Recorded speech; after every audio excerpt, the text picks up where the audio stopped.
société dans laquelle on vit qui crée les difficultés que rencontrent ces personnes neuroatypiques? Oui, oui, je pense qu'on est tous handicapés dans une situation de vie.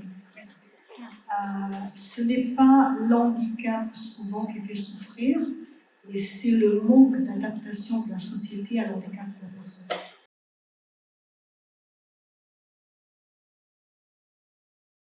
Dans toute ma carrière, j'ai découvert les HP, HPI, HPE, 10, bon, ok, dysorthographie, dyslexie, et très tardivement, dyscalculie, et tout ça, moi je n'étais pas formée en tant qu'enseignante.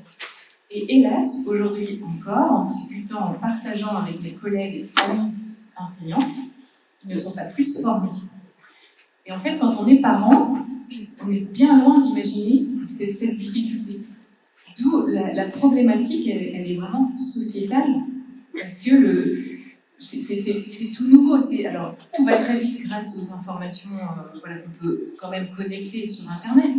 Mais quand on est parent d'un enfant 10, même enseignante, en fait, on remet un petit peu en question sa scolarité soi-même, et puis sa façon d'enseigner. Et en fait, c'est vraiment une grande problématique pour répondre à ce contexte.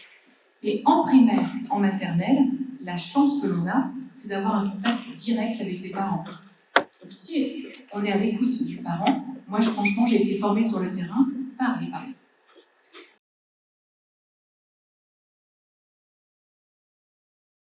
Aujourd'hui, le système, qu'il soit scolaire, dans le monde du travail ou peu importe, mais on va partir sur le scolaire pour rebondir sur ce que disait Anne-Marie, va toujours pointer du doigt, c'est vraiment l'expression qui me vient à l'esprit, l'élève, l'enfant, l'adulte qui n'y arrive pas. Il n'arrive pas à travailler, il n'arrive pas à lire, il n'arrive pas à écrire. Et en aucun moment, le système ne se remet vraiment en question en disant « En fait, je n'arrive pas à lui enseigner. Je ne sais pas comment faire. » Et tout à l'heure, on parlait de manque de formation. C'est vrai que c'est clair. Mais le manque de formation, c'est quelque chose. Et aujourd'hui, sur le terrain, on trouve des personnes qui n'ont pas de formation, mais qui sont vraiment de bonne volonté, qui peuvent faire des choses incroyables. Et au contraire, des personnes que finalement, oui, ont un peu de formation, mais qui font preuve de mauvaise volonté. Aujourd'hui, moi je participe souvent à ce qu'on appelle une ESS à l'école, c'est-à-dire des réunions où on réunit toute une équipe éducative avec la famille pour faire le point sur la scolarité d'un enfant, d'un élève en situation de handicap. Et très souvent, encore très récemment, j'ai eu cette sensation, il y a un inventaire de choses que l'enfant n'arrive pas à faire, et finalement un inventaire de bonnes raisons pour qu'il aille ailleurs. En fait. Et je trouve ça très très triste parce que quelque part, est-ce que c'est que cet enfant qui doit s'y adapter? Est-ce que le système, l'équipe pédagogique ne doit pas s'adapter également? Est-ce que finalement l'adaptation elle ne doit pas être réciproque ou est-ce que ça doit venir toujours dans le même sens? Et est-ce qu'on ne pourrait pas aussi se focaliser sur les points positifs, les choses que l'enfant arrive à faire et les utiliser pour justement l'aider à progresser? Tout à fait. Ça, c'est aussi un problème parce que justement, Anne-Marie parlait des intelligences multiples. On est très focalisé encore aujourd'hui sur l'académique. Donc, peu importe si l'enfant est génial, a une super intelligence musicale, peut faire plein de choses, est vif, pige, rapide, enfin, il est génial. Non, ce qui compte, c'est à quelle vitesse il apprend à lire, à quelle vitesse il apprend à compter, et il faut vraiment qu'il rentre dans les cases. Et en fait, c'est ça qu'on ne tolère pas, c'est quand les personnes, dans des cas visibles ou invisibles, ne rentrent pas dans les cases. Pour dire sur ce que tu disais, et faire un parallèle avec le monde professionnel, sans empiéter sur la prochaine question, mais juste préciser quelques mots, parce que ce qu'on observe de manière générale dans un contexte professionnel, c'est probablement la même chose que dans le contexte scolaire, mais c'est réellement une méconnaissance, en fait, Et cette méconnaissance, je pense qu'elle fait peur, en fait. C'est-à-dire que de voir quelqu'un qui va fonctionner différemment et de ne pas savoir finalement comment l'aborder, de craindre de son comportement, ça peut faire peur. Et je pense que ça peut limiter également dans l'action. Et on peut avoir un comportement parfois inadapté face à un collègue qui va se manifester de manière différente, qui va rester en retrait, isolé. Et je pense qu'il y a réellement une incompréhension de la part à la fois du système scolaire, effectivement, et aussi peut-être de l'entreprise, sans généraliser, parce qu'aujourd'hui, on voit quand même qu'il y a beaucoup de choses de mises en place. Néanmoins, cette méconnaissance, et je tiens à le souligner vraiment, je pense que parfois elle peut faire peur, et elle peut freiner dans l'engagement et l'investissement, justement, pour favoriser une bonne intégration. J'ai l'avantage et le désavantage de ne pas porter mes vulnérabilités sur moi. Elles ne sont pas inscrites sur mon front. Et c'est d'abord une force, mais ça me donne beaucoup de difficultés à les expliquer parfois aux gens qui comptent le plus pour moi. Je culpabilise énormément de ne pas apprécier, de passer du temps avec certaines personnes que j'aime infiniment, parce que le contexte donné, un dîner de famille par exemple, bruyant, peut m'affaiblir énormément et ne pas me rendre affable. Là, vous me voyez, j'ai l'avantage d'être avenant, j'arrive même à sourire, c'est parce que ma compagne a eu la gentillesse de m'accompagner. Si j'avais dû prendre le métro ou conduire, j'aurais eu une toute autre attitude. Donc, je veille aussi maintenant, je suis adulte, je connais mes forces, mes faiblesses, mes capacités d'autonomie. Lorsqu'on est un enfant, qu'on ne connaît pas encore sa différence, moi je me sentais différemment à l'école. Je me sentais évidemment très seul, mais je me sentais d'autant plus seul lorsque j'étais entouré de camarades, qui par ailleurs étaient charmants pour la plupart. Et je ne savais pas pourquoi, je n'avais pas la clé, et je ne connaissais pas même le mot autisme, je ne savais pas qui j'étais en réalité. Et j'ai découvert sur le tard les différences qui étaient fondamentales et avec lesquelles on peut toujours conjuguer une vie heureuse, si tant est que le contexte familial, professionnel aide. Moi, j'ai cet exemple avec mon meilleur ami Féti. J'ai l'impression parfois d'être un... Marie, tu me coupes si je pars trop loin. J'ai l'impression d'être un extraterrestre qui aurait enfilé un costume d'humain qui lui sied plutôt bien, mais dont les coutures craquent sitôt qu'il se met à parler. Et j'avais des questions, des réflexions qui sortaient totalement du lot, le contexte social dans lequel je me trouvais, les conventions sociales d'être entre amis par exemple. Et donc je sortais du Mutant, célèbre chaîne de magasins qui a fermé d'ailleurs. Et donc je lui demandais, mais alors Féti, est-ce que je dois m'essuyer les pieds en sortant du Mutant, puisque la rue est bien plus sale. Le Mutant était plus propre. Et alors c'est une phrase qui l'a achevé de... Je n'ai jamais eu la réponse à cette question. Et j'ai compris à ce moment-là qu'il y avait des questions qu'on ne pouvait pas poser, comme par exemple, collectionnes-tu les cailloux, toi? Et effectivement, dans certains cadres, il y a des conventions sociales qui ne le permettent pas de poser ce genre de questions.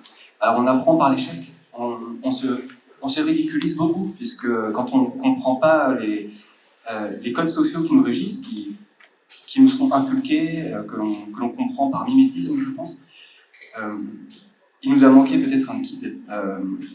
Moi, notamment par exemple le sens de l'humour, il m'a été inculqué par ma petite sœur, qui m'a appris à comprendre à quel point un haussement de sourcil pouvait me faire rire et pourquoi. Ce genre de choses-là, il est essentiel de... Madame ne s'est pas fait mal. Il est essentiel de l'apprendre, et lorsqu'on n'a pas la chance d'avoir une famille aussi géniale que la mienne, on peut compter sur les professionnels qui vont réaliser un travail de fond pour accéder à un épanouissement. Moi, je l'ai vu justement, ce que tu exprimais, Dylan, en tant qu'enseignante, où ça s'observait, mais en même temps ça se questionnait. Difficile de voir un enfant qui est tout seul sur la cour. Donc il y a des choses qui se voient, et il y a des choses qui sont encore plus cachées, dans le rapport à l'écrit, par exemple. On se dit, comment ça se fait, on met tous les moyens en place, et là, ça ne fonctionne pas. Et donc, moi, je sentais un peu justement ce sentiment que l'enfant est pris en otage dans ces moments-là, parce que la journée est très très longue, et finalement... Oui, c'est aussi difficile finalement pour l'enseignant qui n'arrive pas à transmettre ce qu'il a envie que pour l'enfant qui n'arrive pas à comprendre ce qu'on lui demande. Voilà. Et pour le parent, j'ai pu justement, quand j'entendais les parents expliquer justement le rendez-vous avec le spécialiste ou toute l'explication, et en fait, le parent lui-même ne se posait pas la question pour lui. Et donc, même à la maison, même chose, quoi. Il n'y a pas plus de formation. Oui. Donc c'est vrai que tout dépend voilà, de la capacité soi-même à pouvoir exprimer les choses, à pouvoir... Oui, c'est là où du coup peuvent intervenir des professionnels qui, eux, ont les outils, l'expérience pour accompagner et les enfants, mais aussi les parents à adapter le quotidien pour les enfants neurotypiques. Ouais, c'est vraiment une affaire de tous. Je voulais juste ajouter un petit quelque chose que moi me parle beaucoup, c'est que aujourd'hui, je crois que 60 ou 70% des décrocheurs, ce sont des personnes à haut potentiel intellectuel. Ça, c'est quand même révélateur de beaucoup de choses. On se dit, mais en fait, c'est un haut potentiel intellectuel et il décroche. Pourquoi? Parce que le système n'a pas toujours de sens. Et je reviens toujours sur l'autisme. Les personnes avec autisme, il faut que ça ait du sens. On ne peut pas demander à une personne autiste de s'investir dans des apprentissages derrière lesquels il n'y a pas de sens. Donc ça, c'est un premier point. Après, je dirais que parfois, il y a aussi un manque d'observation des signaux que les personnes autistes peuvent envoyer. Donc, par exemple, on voit dans la cour de récré un enfant qui ne joue pas avec les autres, mais on ne s'aperçoit pas de celui qui est là, mais qui joue en parallèle. Jouer en parallèle, en fait, c'est être dans sa bulle à côté des autres. En fait, vous les tolère. Donc, il y a tout un tas de petites choses qui font que, année après année, mois après mois, les difficultés scolaires, les difficultés sensorielles, la non-compréhension du système qui ne comprend pas non plus, fait qu'effectivement, il y a ce qu'on appelle les burn-out autistiques, et les personnes tout simplement craquent, et voilà, ils ne viennent plus. Donc, on les voit. Très souvent, là, très très dommage, mais voilà, je pense à quelqu'un qui est là dans la salle aujourd'hui, à 15 jours du bac, par exemple. Et là, on se dit, mais trop dommage. Et c'est dans ce genre de situation où je me dis, ce n'est pas que à la personne de se remettre en question et de dire tiens, c'est un échec, c'est aussi à nous, en tant que société et au système, de se dire mais c'est un échec, remettons-nous un petit peu en cause, faisons quelque chose. En tout cas, à ces personnes-là, je voudrais dire accrochez-vous, vous avez tout pour réussir. Merci. Le handicap est toujours un révélateur de l'état de nos sociétés. Lorsque l'on est empêché par quelque chose dans notre droit à être heureux, à vivre notre citoyenneté, c'est un manque. Et ce n'est pas à nous de le combler forcément, c'est à la société. C'est pour ça que notamment les pouvoirs publics sont très importants. J'ai fait la rencontre il y a longtemps de Thomas, un enfant avec autisme fabuleux. Parfois la clé de ces professionnels, elle est créative. Nous n'arrivions pas à le faire manger. Il pleurait à chaudes larmes. Nous étions lors d'un pique-nique et les professionnels n'arrivaient pas vraiment à le nourrir. Il m'est arrivé de regarder en moi, et donc cette quête de sens dont vous parliez, moi je l'avais notamment dans la nourriture, parce que je devais photographier mes plats pour leur donner du sens. Puisqu'ils disparaissaient sitôt que je les mangeais et ça ne m'intéressait pas. Vraiment, j'avais autre chose à faire. Je voulais retourner sur mes livres, sur Chair de Poule, je voulais retourner jouer à Pokémon et je m'en fichais de la nourriture. Et bien, qu'est-ce que j'ai fait? Je lui ai donné mon smartphone. J'ai pris en photo la framboise, je lui ai donné la framboise, je lui ai donné le smartphone. Il a mangé la framboise, il a pris mon smartphone, il a pris en photo tout son plat, il a mangé. Depuis, c'est une technique qui est utilisée. J'en suis très fier et j'en suis très heureux. Et il s'agit d'un rien pour débloquer quelque chose. Parfois, il faut juste regarder, écouter et ne pas forcer. Vraiment, ne jamais forcer une personne qui a son corps pour lui, qui a ses pensées pour lui, à agir contre sa volonté.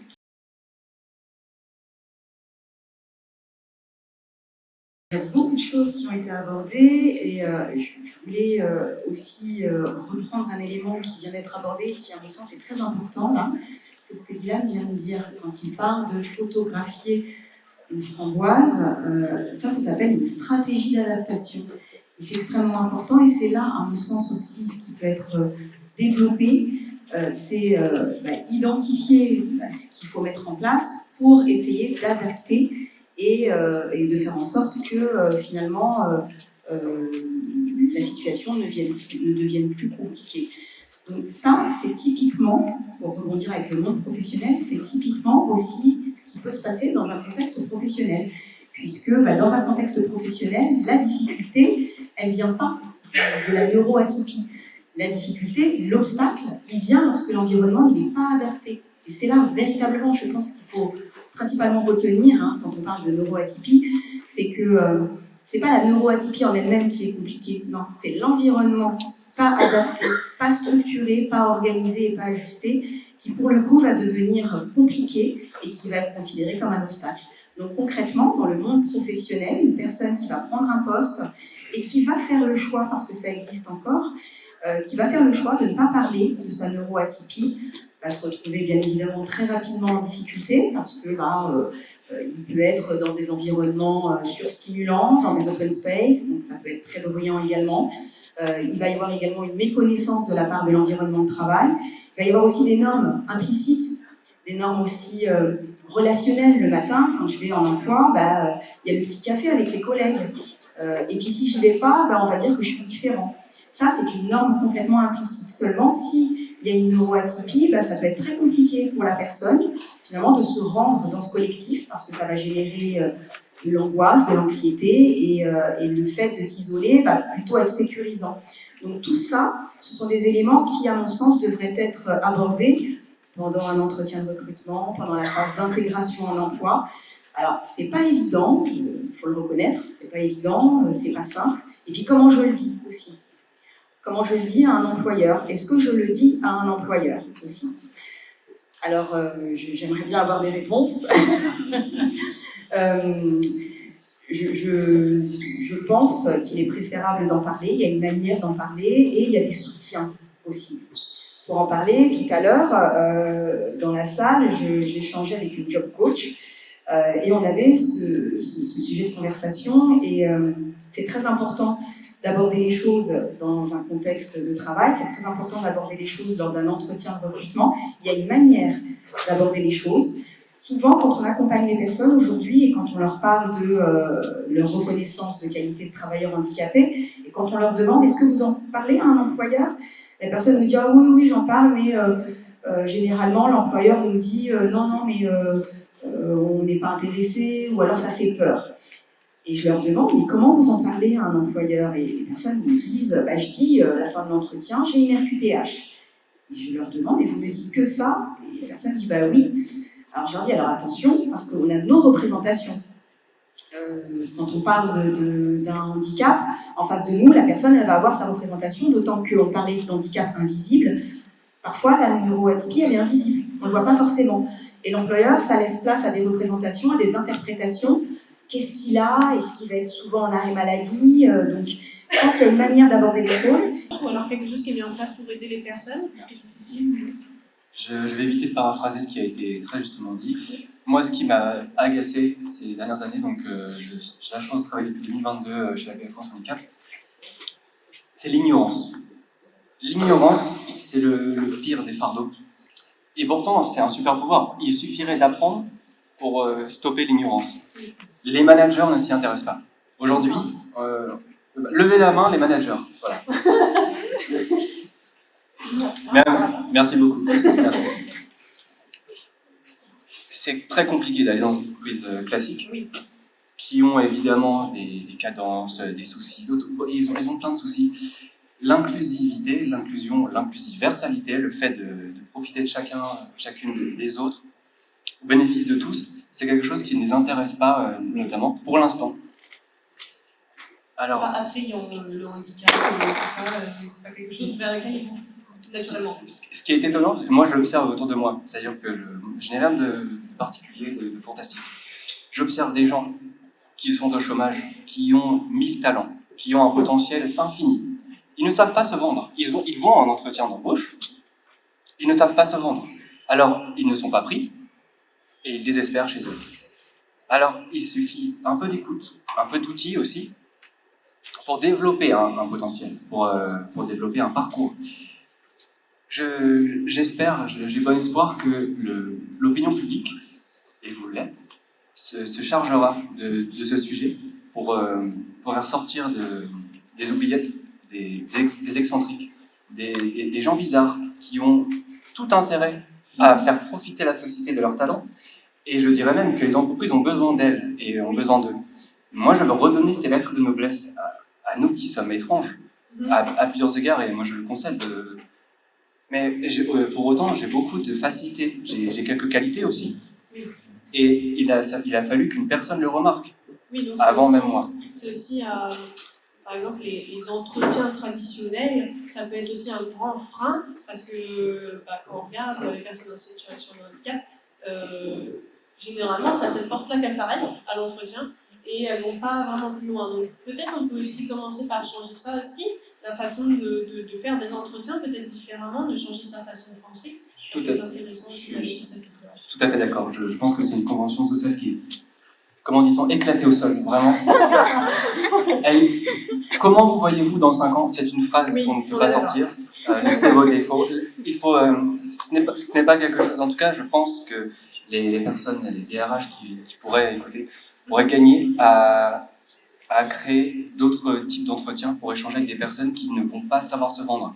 Et vous savez, ne pas être bon dans la vente de soi, ce n'est pas un problème normalement, puisque c'est après qui compte, c'est lorsque l'on fait correctement notre travail, en écoute avec ses collègues, exactement, lorsque l'on est bon pour la société, mais aussi pour les gens autour de soi, c'est ça qui compte. Ce n'est pas le fait de se vendre avant. Et les entreprises perdent beaucoup là-dedans. Il y a un manque à gagner. En fait. Merci beaucoup. Tu veux intervenir? Je veux bien confirmer parce que dans notre rêve thème, c'est justement, on s'est dit, tous ces parents-là qui sont dans le monde de l'économie, qui sont certainement concernés par leur enfant, mais à fond dans leur travail et pas forcément conscient qu'il y a des ponts à créer, parce qu'on a tous été cloisonnés. Et en fait, l'idée de cet écosystème, c'est vraiment justement de rassembler toutes nos forces et là, de nous rencontrer, et j'espère bien, au moment du goûter, que ce soit explosion de partage, voilà, parce qu'on est tous dans cette optique-là, et pour rejoindre les institutions scolaires, de l'entreprise, où il y a cette méconnaissance, et que oui, stop, parce que la norme, en fait, on s'est tous adaptés à la norme. Et la norme, à qui est-ce qu'elle convient finalement? On se demande. Voilà. Sur adaptation générale. Donc, faisons autrement. Très bien. Au sens, la neurodiversité, c'est pas un problème à corriger, mais plutôt une réalité à comprendre. C'est bon. C'est philosophique. Oui. Merci Anne-Marie. Une petite phrase synthétique, là. Oui. Je parlais de la norme. Eh bien, moi, ce que j'ai vu quand j'étais enseignante, la norme, justement, c'est de pouvoir exprimer ses besoins. Mais je peux exprimer mes besoins si j'accueille ma vulnérabilité. Et si j'ose l'accueillir, exprimer mes besoins, je révolutionne le monde parce que les personnes autour de moi peuvent à leur tour exprimer leurs besoins. Tout change. Merci. Une petite phrase. Alors, moi, je n'ai pas écrit beaucoup de phrases, mais voilà, je me dis que de tout ce qu'on s'est dit, il y a encore beaucoup de stigmatisation de personnes qui souffrent, et que finalement, c'est un problème qui est sociétal.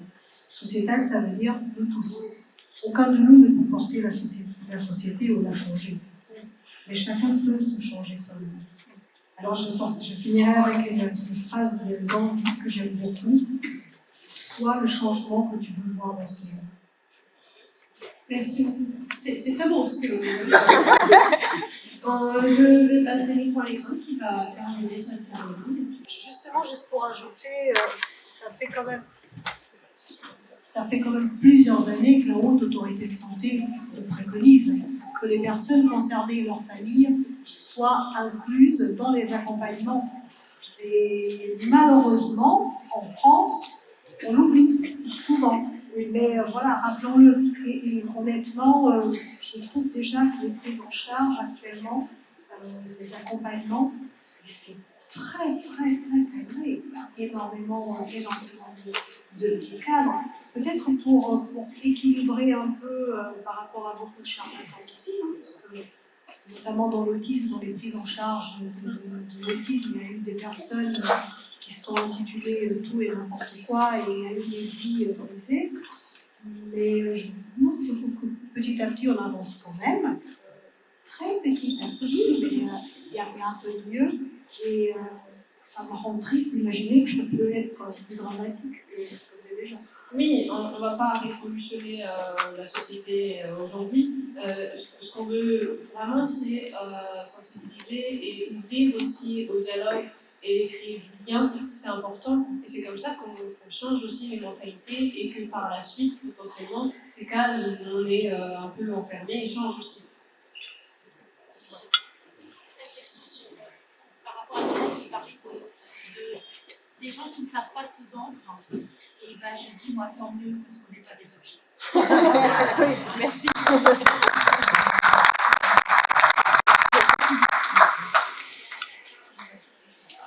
Donc, merci beaucoup encore une fois à vous. Grâce à vous, vous changez les choses.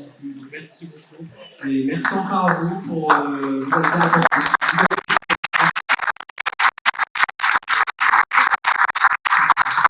Et donc, merci et n'hésitez pas à aller voir toutes les activités et à la fin pour goûter pour le